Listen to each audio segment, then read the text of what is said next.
যদি আমি নির্বাচিত হই, প্রথমে আগে আমি বগুড়া জুয়েলার্সের বাজুসের একটা নিজস্ব অফিস ঘর করবো ইনশাল্লাহ।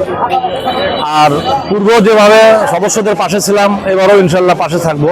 এখানে খুব শান্তিপূর্ণভাবে নির্বাচনটা হচ্ছে। বিজয়ী হইলে সংগঠনে যত দুর্বলতা আছে এগুলো সঠিকভাবে ঠিক করার চেষ্টা করব এবং আমার ব্যক্তিগত একটা অনুদানের ব্যবস্থা করব। 10 লাখ টাকা আমি সংগঠনের জন্য, সংগঠনের নিজস্ব ঘর নেই, এই ঘরটার জন্য আমি অনুদান দেবো ইনশাল্লাহ। বাজুসের ভোট বরাবরই ভালো হয়, এবারও ভালো হবে ইনশাল্লাহ। যেটুকু দেখলাম তাতে মনে করলাম যে বোধহয় 70 না 80% বেশি ভোট কালেকশন হয়েছে এবং এদের মধ্যে খুব সৌহার্দ্যপূর্ণ পরিবেশ। প্রতিদ্বন্দ্বী হলেও এরা নিজেদেরকে প্রতিযোগী মনে করে এবং এই সমিতি উত্তরোত্তর ভালো হোক, আমরা এই কামনা করি। আপনারা যদি আমাকে ভোট দিয়ে জয়যুক্ত করেন, তাহলে আগামী দিনে আপনাদের এই সংগঠনের সাথে থেকে আমি আপনাদের সর্বোচ্চ সেবা দেওয়ার চেষ্টা করবো ইনশাল্লাহ। জয় পরাজয় মিলেই থাকে একটা নির্বাচনে। অবশ্যই আশা করব যে আসুক না কেন, সবাই মিলেমিশে আনন্দিত হয়ে সামনের দিনগুলোতে এই নতুন কমিটি উপহার দেবেন।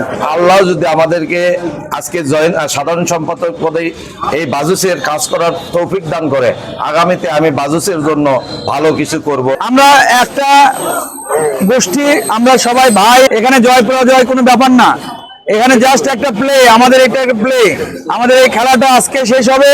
জয় পরাজয় যেটা হোক, আগামীকাল থেকে আমরা যেমন আগে ছিলাম, আগামীকাল থেকে আবার সবাই আমরা একসাথে কাজ করবো ইনশাল্লাহ।